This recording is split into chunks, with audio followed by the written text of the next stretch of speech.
Bonjour à tous, bonjour Julien Bayou. Bonjour. Alors Emmanuel Macron est rentré cette nuit à Paris. Il va travailler désormais avec Elisabeth Borne à la constitution du nouveau gouvernement. Est-ce que vous êtes certain qu'il n'y aura pas un écologiste dans ce gouvernement? Oui, nous l'avons dit à la Première ministre. L'enjeu, c'est quel gouvernement, en fait. On ne sait pas très bien. Emmanuel Macron a été réélu, certes. Depuis 3 mois, on est dans l'attente, finalement.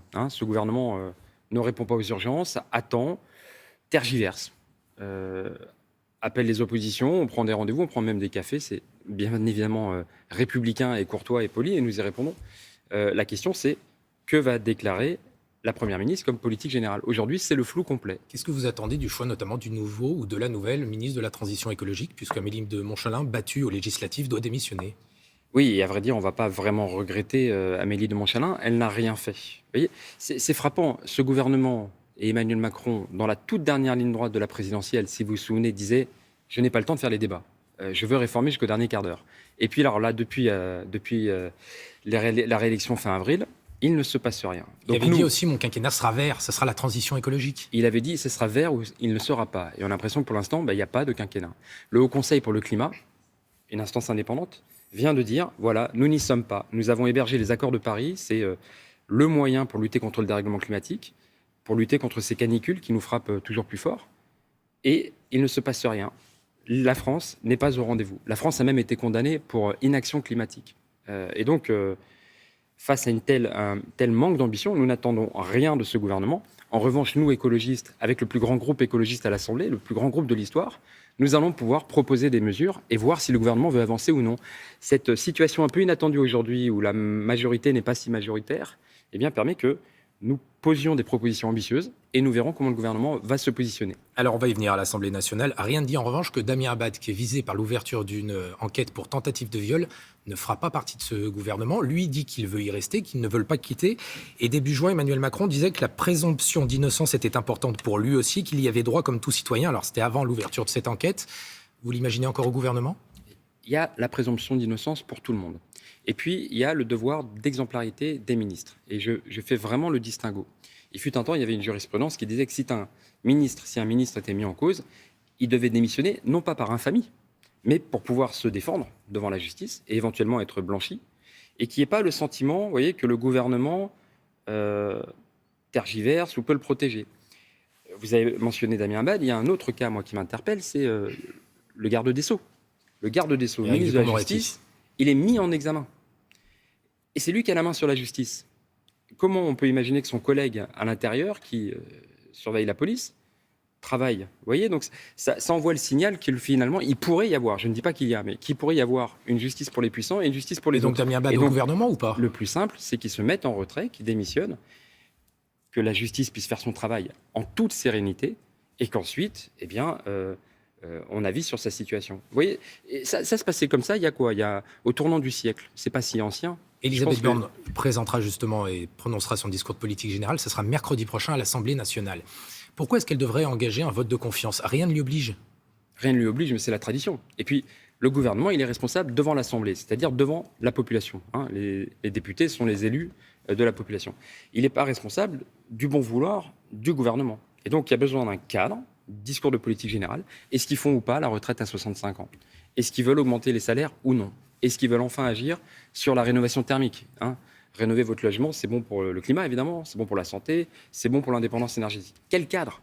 Pour qu'ensuite les députés puissent se prononcer et dire, nous sommes dans l'opposition, nous attendons de voir, nous sommes dans la majorité. Donc vous vous dites qu'il faut un vote de confiance. Il faut un vote de confiance, évidemment. Alors hier à l'Assemblée, il y a eu d'autres votes. Le député insoumis et membre Moi, j'appelle le gouvernement à ne pas avoir peur de la démocratie et donc à venir présenter ses propositions et laisser les députés trancher. Hier, le député insoumis Éric Coquerel a été élu à la tête de la commission des finances. Le RN crie au scandale parce qu'il estime que c'est le premier parti d'opposition à l'Assemblée et que ce poste lui revenait. Qu'est-ce que vous répondez à cela? Non, le Front National, il crie au scandale parce que peut-être on va pouvoir lutter contre l'évasion fiscale. Le Front National, il n'a pas envie de lutter contre l'évasion fiscale. La présidence de la commission des finances, elle revient à l'opposition. C'est une mesure démocratique. C'est une sorte de contre-pouvoir. C'est le fait de pouvoir avoir une visibilité directe sur la réalité des comptes. Voilà. Et donc ça, c'est un contre-pouvoir efficace.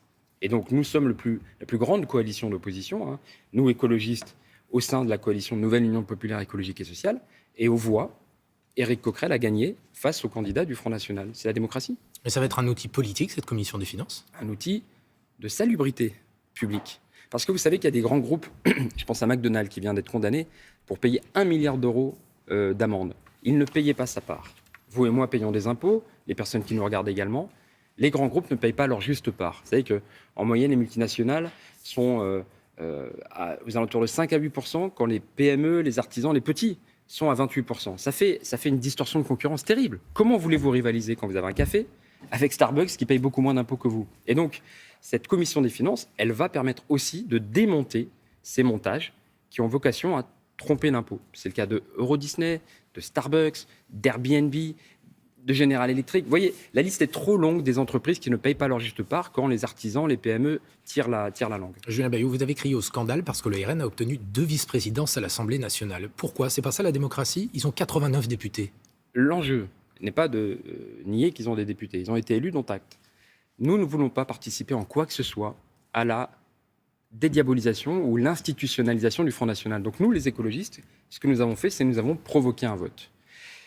Pour qu'il y ait d'autres candidats. Pour qu'il y ait d'autres candidats Possible. Et pour que chacun soit amené à se positionner. Au départ, il y avait une espèce de gentleman agreement, où de manière automatique, il devait avoir ces 2 vice-présidences. Mais vous dénoncez un accord avec d'autres groupes du RN? Nous voulions pointer un accord. Au Parlement européen, les partis de l'arc républicain s'organisent pour que les députés Front National et extrême droite soient là, évidemment, mais n'aient pas accès à l'institution. C'est le cas aussi en Allemagne, où l'AfD, parti d'extrême droite, n'est pas intégré au bureau parce qu'il y a un accord entre les partis de l'arc républicain. Et là, des députés LREM ont voté en nombre sur un bulletin Front National. C'est-à-dire qu'ils ont 90 députés, ils auraient dû avoir 90 voix. Ils en ont fait 290. Ça dit quoi pour vous? Ça dit que LREM, qui s'est prétendé barrage au Front National, s'en est fait le marchepied. Ils ont choisi de les aider. Et plutôt que de faire élire des vice-présidences écologistes, par exemple, ils ont choisi de faire élire des députés d'extrême droite. Je trouve ça extrêmement grave parce que nous avons fait barrage. La gauche, les écologistes, c'est nous qui, par discipline républicaine, avons voté Macron pour éviter Marine Le Pen. Et là, on a eu toutes les leçons du monde, d'humanisme, de fraternité, de république. C'est nous qui faisons barrage à l'extrême droite, parti dangereux pour notre démocratie. Julien Bayou, l'un des premiers dossiers que vous allez avoir à examiner à l'Assemblée, ce sera la loi sur le pouvoir d'achat. Enfin, augmentation de 4% d'une bonne partie des prestations sociales parce que, justement, elles seront indexées sur l'inflation, une revalorisation des APL, une aide alimentaire de 100 € pour les 9 millions de foyers les plus pauvres.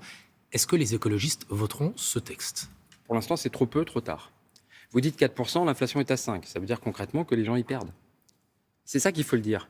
Donc, l'inflation est à 5, un petit peu. Quand l'inflation est à 5 et qu'on vous propose 3, en fait, vous perdez 2. Donc, il vaut mieux 0 qu'un petit peu. Non, mais nous soutiendrons tout ce qui va dans le bon sens. Mais je voudrais juste qu'on mesure ce qui se passe. Ce gouvernement n'a rien anticipé. Ce gouvernement, c'est pas là un gouvernement qui démarre. Ça fait 5 ans qu'ils sont aux manettes.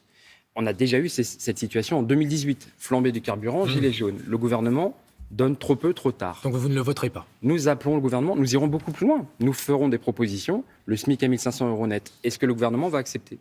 Le dégel du point d'indice pour rattraper l'inflation, est-ce que le gouvernement va accepter? L'autonomie de la jeunesse, voilà ce que nous proposons et nous verrons si le gouvernement est cohérent avec ses propositions. Question sanitaire pour terminer, face à la recrudescence du Covid, certains disent qu'il faut remettre le masque obligatoire dans certains lieux, notamment les transports en commun. Est-ce que vous y êtes favorable? Nous, écologistes, on appelle à la vigilance, à la responsabilité, comme le président du conseil scientifique Delfrécy. J'appelle à une mesure, la libération des brevets. Cette pandémie va durer. Il faut que l'ensemble des pays du monde puissent se protéger, parce que sinon de nouveaux variants vont émerger et notre situation ne sera pas sereine, sûre, tant que l'ensemble des pays du monde ne seront pas vaccinés. Et sur la question des masques? Et sur la question du masque, pour l'instant, le président du conseil scientifique dit que ça n'est pas nécessaire de le rendre obligatoire. Je l'écoute. On voit quand même que cette crise sanitaire a durablement marqué effectivement le dernier quinquennat. Ça recommence, on a l'impression, avec cette nouvelle vague aujourd'hui. Qu'est-ce que vous dites? Est-ce que vous avez le sentiment que le gouvernement a pris la mesure de cette nouvelle vague avec une ministre de la Santé qui dit « je suis en fonction » mais qui va partir puisqu'elle a été battue aux législatives? Pour l'instant, c'est pas clair. On a besoin d'anticiper. Encore une fois, on ne découvre pas ce virus. Le gouvernement, le tribunal administratif vient de condamner la légèreté avec lesquelles les masques, le stock de masques avait été géré à l'époque. Anticipons. Et la meilleure manière, c'est de libérer les brevets. Le président avait promis de le faire. À chaque fois, on nous dit finalement, on le fera plus tard. Faisons-le. Faisons-le. Libérons les brevets. Tant qu'au Mexique, en Afrique du Sud, la population n'est pas clairement vaccinée, de nouveaux variants vont pouvoir émerger et menacer l'ensemble du globe. Donc, libérons les brevets, c'est une question de solidarité, c'est aussi une question de réparation, parce qu'il y a des très grands groupes qui ont fait des milliards et des milliards de bénéfices. Il est temps qu'ils cotisent pour le bien commun. Merci beaucoup, Gilles Bayou. Merci à C'est à vous. vous, Maya. Merci.